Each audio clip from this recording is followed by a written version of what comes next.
time I'm stuck inside, it makes me think about the Egyptians. Are you kidding me? You know, it's 55 degrees below zero out there. It's 72 degrees in here. And who knows, I mean, in Egypt, man, it gets hot. It gets hot there as cold as it gets out there. Well, maybe not. What do I know? I color for a living. Are you kidding me? Hello friends, welcome back to this episode of Art 101 with me, Mr. Burgher. Today's topic of conversation is ancient Egypt. There are four basic time periods when we talk about ancient Egypt: the pre-dynastic, the Old Kingdom, the Middle Kingdom, and the New Kingdom. The pre-dynastic period went from 3500 to 3100 BC and ended when the upper and lower regions of Egypt unified under one pharaoh. We see evidence of this in the Palette of Narmer. Narmer was the pharaoh of Upper Egypt, and this is represented by a white crown. On the reverse side is the king of Lower Egypt, or the Delta Kingdom. After Narmer, the pharaohs would wear a very ornate crown with lots of things going on. This is a symbol of the unification of Lower Egypt with Upper Egypt. The Old Kingdom began around 2686 and lasted until 2181 BCE. This was an extremely prosperous time in Egypt that allowed for the very expensive pyramids to become built. That sounds so dumb when I say it. Then came the Middle Kingdom, lasting from 2055 to 1650 BC, which was the peak time for the pharaoh. Yay! The last major period in Egypt was the New Kingdom, lasting from 1550 to 1069 BC, and this is the last prosperous time period that died with Ramses III. Egypt would continue to be a region under its own rule, but soon the Persians, Alexander the Great, and Augustus Caesar would have their turn battling for the land until it would eventually become a part of the Holy Roman Empire.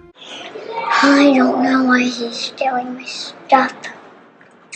The Egyptians were fantastic with three-dimensional media. They were very well known for their ceramic work as well as other work with gold, and they were also very good with two-dimensional things such as painting. Art is an important intermediary in between life and death in Egyptian culture. Artists in Egypt, as well as before that time, were very powerful people. Artists were servants to the pharaoh, and it was their job to make images of hunting, boats, cooking, daily life, and our perception of death. The ancient Egyptians had no word for death. It was seen as another life. The Egyptians were the first society to create most of their artwork around the human form. It's easy to see that these human depictions have a very unique style. The style is the way that they communicate. It's very unique to them. Throughout history, generally speaking, this way of communicating rapidly evolves, but not in Egypt. One of the most popular areas in art history is Impressionistic paintings. These paintings were popular for about 40 years until the style or the way of communicating shifted. The Egyptians would keep the same unifying style for over 3,000 years. How is that even possible? It's because their style was based on a scale or template that was mathematically developed to dictate the way the artists needed to create their works. This template was developed to create order and consistency in the empire's art and architecture. Help me, Tom Cruise! I want the truth! Egyptians were very well known for their sculptures. Teams of sculptors would create monuments, temple decorations, and likenesses to the pharaoh. Much of the process that was used to create stone carvings also was applied to wood carving. That included the coffins, statues, furniture, boats, and many other great works, oftentimes created for the pharaoh. What I'm talking about? No, I only know that I love you. One of the first major innovators of ceramic media were the Egyptians. Nile River clay was used to hand build pots, vessels, and sculptures. Eventually, they would develop a potter's wheel that would help them create symmetrical vessels. In order to decorate these ceramic works, the Egyptians would also innovate glazes. These early glazes were taking salts and minerals and coating a piece of ceramic work with that and then exposing it to very high temperatures. These glazes create an impervious coating on the piece of pottery that helps to color, decorate, and even waterproof an item. An awesome example of this is the standing hippopotamus called William, and this work demonstrates the Egyptian artist's appreciation for the natural world. This work was molded in a ceramic material that is made out of ground quartz. Beneath the blue-green glaze, the body is painted with an outline of the river plants, symbolizing the marshes that the animal would have lived in. The ancient Egyptians gave much respect to the hippopotamus. In fact, more people are killed by hippopotamus attacks than any other animal in all of Africa, and is highly regarded as one of the most dangerous animals in all of the world. These huge creatures were very hazardous to all watercraft. This particular carving was found in a tomb and had to be restored. Before placing this object into the tomb, 3 of its legs were broken off, so the creature could be more easily controlled in the afterlife. I love ceramics, I love my job, I love wrestling. The first thing I like to really jump into as I talk about Egypt, typically, is mummification. The Louvre Museum in Paris has over 67,500 artworks from ancient Egypt, including several mummies. Whether or not you want to put it in the box of art or not, mummification is a topic of conversation. Why on earth would a museum put a mummy in it? That's an excellent question, and the only answer that I have for you is, would I want somebody in the future to dig up my dead parents and put them on display in an art museum? No. The remains themselves are not artwork. However, because these mummies can be seen in the context of an art museum, it is appropriate to examine them. Mummification is as identified with Egyptian culture as the pyramids. In less than a month and a half, a freshly deceased person can be preserved for all time as a mummy. There are basically 4 steps of mummification. The embalming priest takes the identity of Anubis, the jackal-faced overseer of the grave and manager of the souls. All internal organs are removed, including the brain. To remove the brain, they use a device called the brain hook, where the hook is inserted through the nasal cavity and removes the brain, which is about the consistency of Jell-O. And that brain tissue has to be removed from basically an enclosed coconut. The most important organs are dried, wrapped, and placed in jars, called canopic jars, so they can be overseen by the 4 sons of Horus. The human son looks over the liver, the jackal son looks over the stomach, the baboon son looks over the lungs, and the falcon son looks over the intestines. Egyptians believed that the source of knowledge came from the heart, so this organ was preserved and mummified on its own, and eventually would be placed back into the body.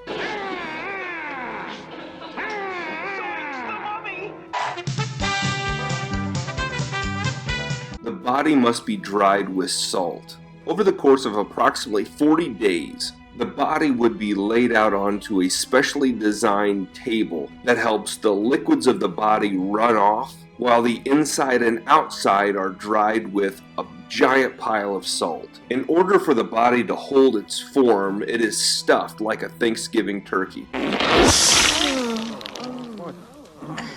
Look at that. Oh, it's just a little dry. It's fine. I told you. Here's the heart. Only this body is stuffed with linen, salt, sawdust, and various spices. G.I. Joe heads across the desert in search of the mysterious missing mummy. Suddenly, an earthquake. No time to lose. Joe must get the mummy out.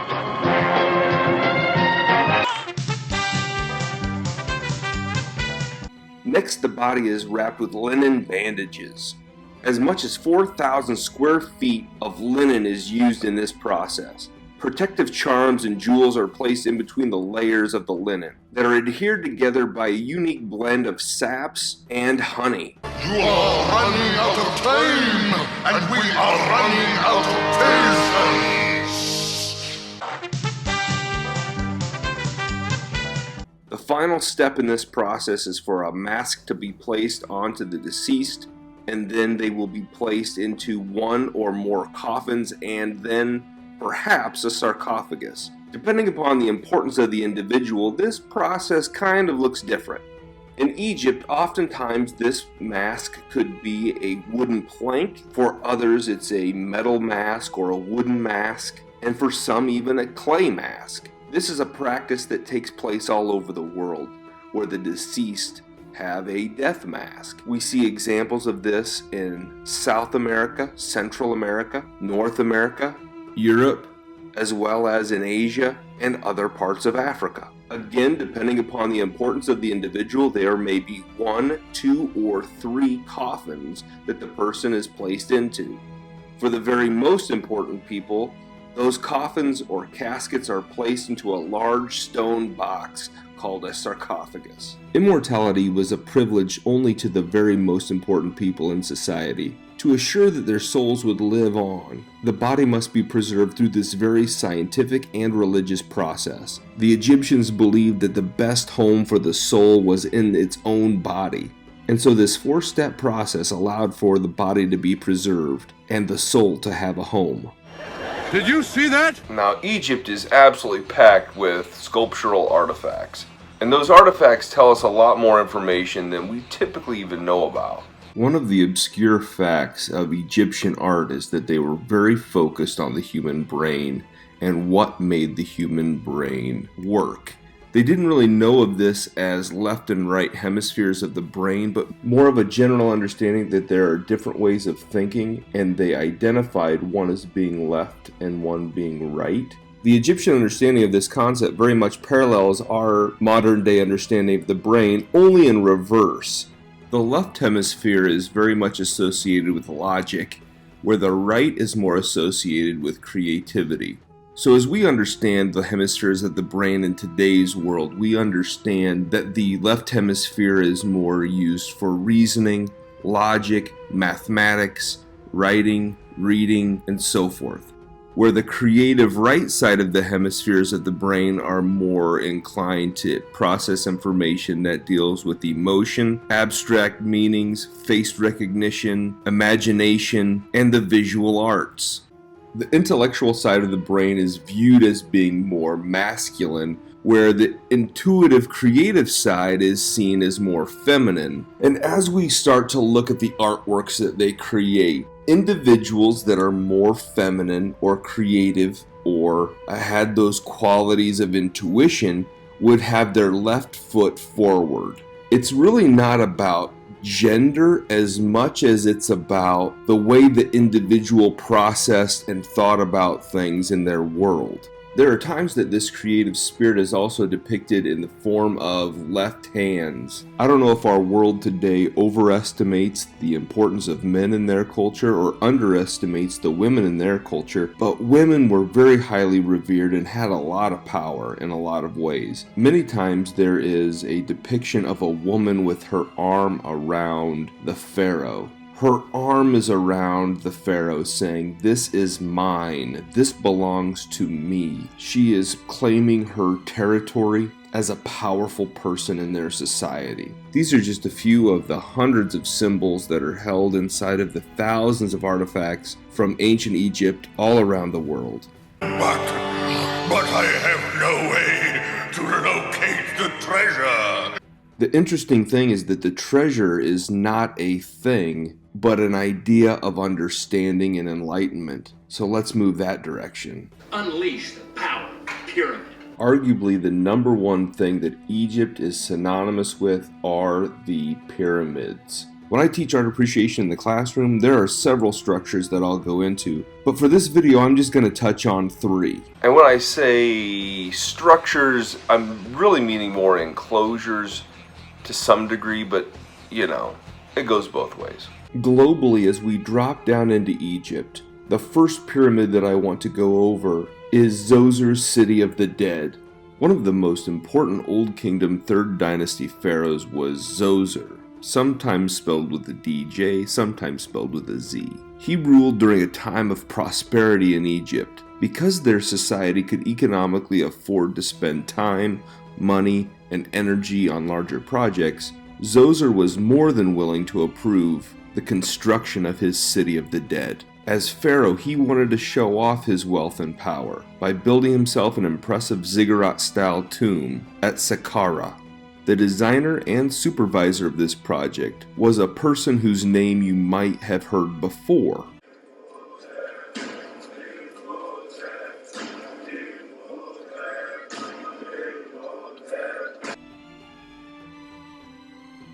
Imhotep, High Priest of the Temple of the Sun at Karnak. Poor old fellow, now what could you have done to make him treat you like that? What in the world does a fantasy character have to do with reality? Imhotep was a historical figure who was very powerful in this society. He worked and was educated as an architect, doctor, high priest, scribe, poet, astrologer, and the founder of a healing cult. With his power and knowledge, Imhotep's legacy would last for centuries, and his knowledge put him on equal footing with the pharaoh. Artists at this time did not sign their artwork because it was thought that the artist would take the power or privileges of the dead pharaoh. But in the case of Zoser's tomb, Imhotep was allowed to get credit for the design of the tomb. This was largely due to his high standing in the society. This exceptional distinction gives Imhotep the label as history's first known artist or designer. The structure was designed twice because the first plan was not large enough for Zoser's ego.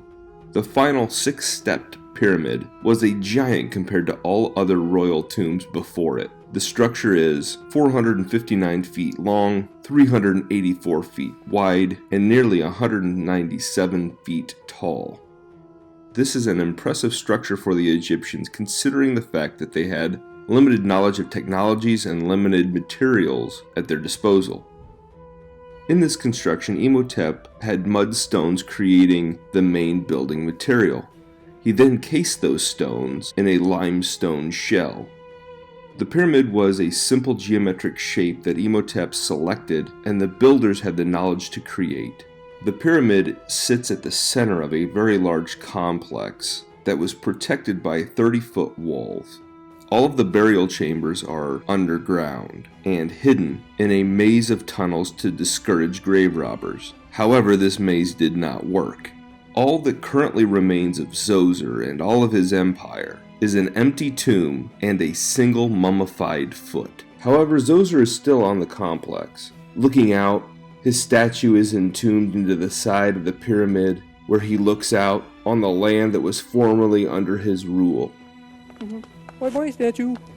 Yeah, bye-bye, statue. Bye-bye. The second structure that really needs to be touched on is Khufu's pyramid, better known as the Great Pyramid in Giza. Khufu was one of the great pharaohs of the Old Kingdom. Although considered a great and wise pharaoh in Egypt, the most lasting parts of his 23-year reign is his very famous pyramid. Khufu's pyramid is better known as the Great Pyramid in Giza. Because the Great Pyramid is such an interesting structure and the last remaining of the 7 wonders of the ancient world, it was not completely uncommon for me to require students to know some of the major features of the Great Pyramid.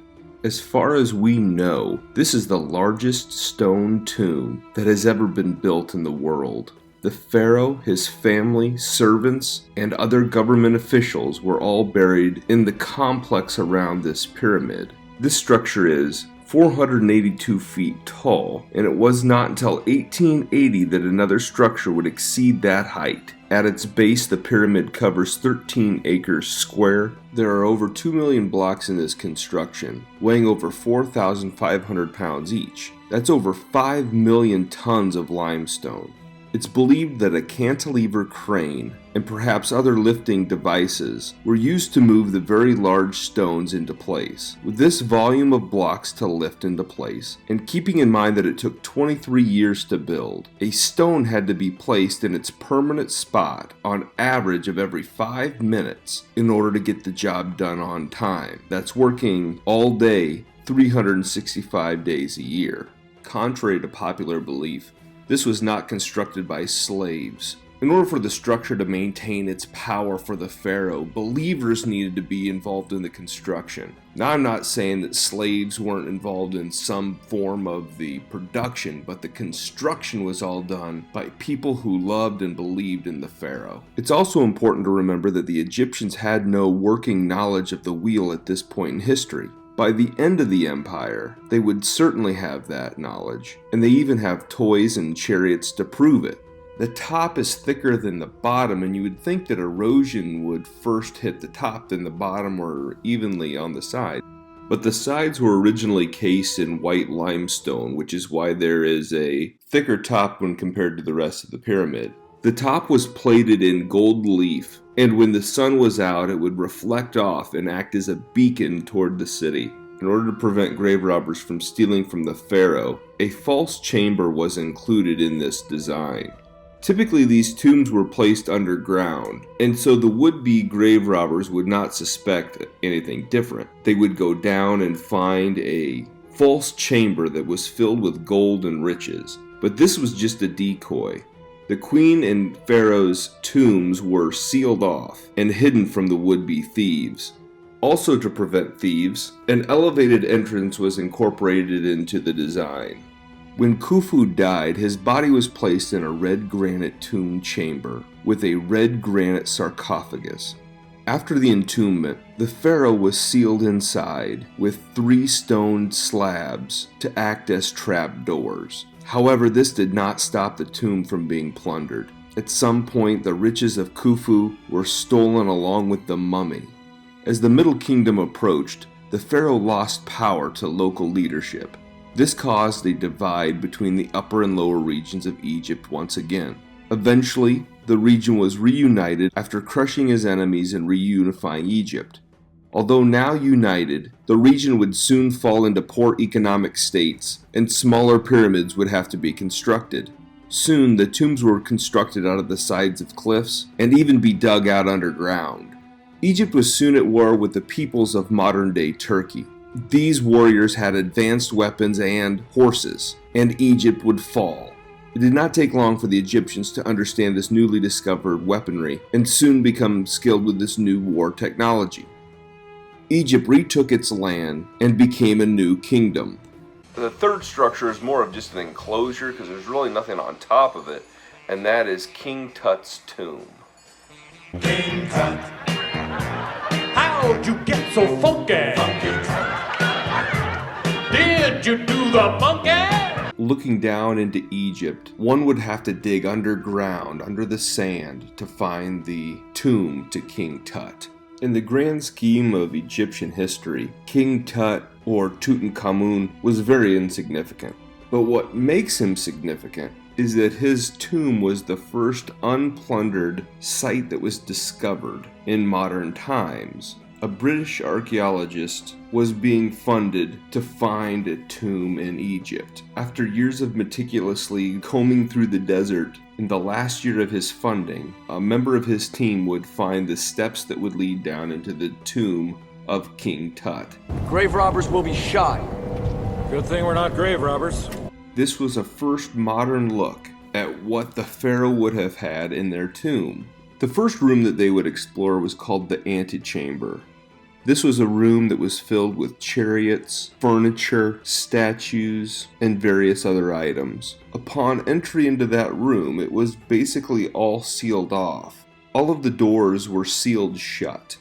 Eventually they would discover a room called the annex. This is a room filled with food and water type supplies for the pharaoh in the afterlife. They would then go into the burial chamber. This is where the body of the pharaoh was found.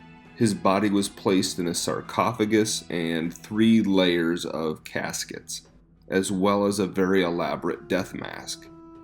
Connected to the burial chamber was the Treasury.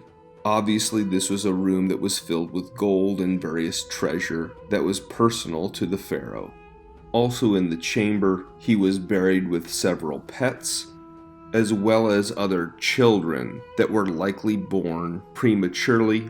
Many of the statues and depictions of King Tutankhamun are very much idealized. He was a young man who became king as a very young boy, but he had lots and lots of health problems. His parents were brother and sister, and he had a lot of genetic health problems. He would have had what we know today as having a club foot and various other genetic deformalities. There's very much a curse that is associated with Tutankhamun that most people have heard about. So I'm just going to cut right to the chase and give you the spoiler alert on that one. There is a curse, but it's called mold. Mold spores would grow when you kick up that mold and you touch the walls and you breathe it in without a respirator. It's going to lead to some problems. Most of the people that went into King Tut's tomb did die because in 1922 they weren't using respirators and taking safety precautions.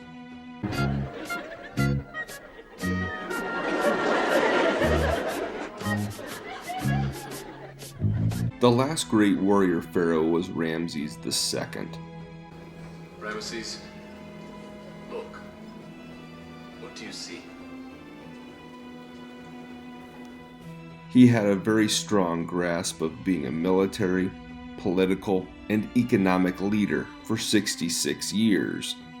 His people would call him Ramses the Great, but all great warriors at one time will fall. Eventually, a group known as the Sea People attempted to settle in Egypt. They would be stopped by Ramses III, but continued attacks by the Libyans, Assyrians, Nubians, and Persians severely weakened Egypt. In 333 BCE, Alexander the Great would begin to battle in Egypt. He would end up breaking the country the following year and conquer the land and even be called a pharaoh.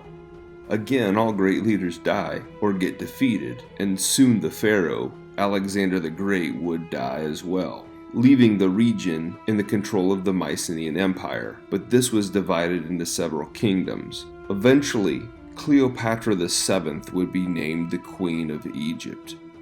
Always loyal to Egypt's independence, she went so far in having a relationship with Julius Caesar to keep that independence intact. After his assassination, the governing of Egypt was shared between Cleopatra VII and Mark Antony, who she would eventually marry and have several children with. Mark Antony was a leader in Rome and a member of the Second Triumvirate, and another member of that group, Octavian Caesar, saw this as a treasonous act against Rome, and so he declared war on Antony and Cleopatra VII.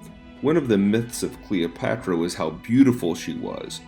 She was beautiful because she was intelligent, not because she was actually physically beautiful, which is how she's most often portrayed in Hollywood movies and such. But that's neither here nor there. Antony feared death, and so he eventually would commit suicide by stabbing himself and died in the arms of Cleopatra. Not long after, she would follow and also commit suicide. Some say that she was poisoned, others say she was bitten by a poisonous snake. Either way, she was dead. Her death marks the end of the pharaoh's rule in Egypt and marks the beginning of Egypt being a part of the Roman Empire. Here in the coming months, I plan on doing a video just on Cleopatra and her time as the pharaoh of Egypt and the kind of the downfall of the empire. But before I do that, let's get this one finished up. You know, there's so much stuff. There's so much stuff you can get into. I mean, that's just the tippity tip top of the iceberg. I mean, there's just piles and piles more to go. Well, friends, thank you very much for clicking on this video. Please make sure that you check out my other videos, as well as do any sort of subscriptions or indicators like ringing the bell there, so you get the upcoming events and upcoming notifications that things are coming out. I really appreciate you watching this video on ancient Egypt. and make sure that, again, check out some other stuff. There's lots of stuff in there, and I'm always adding, trying to add as frequently as possible. So, yeah, with that, have a great one out there, friends.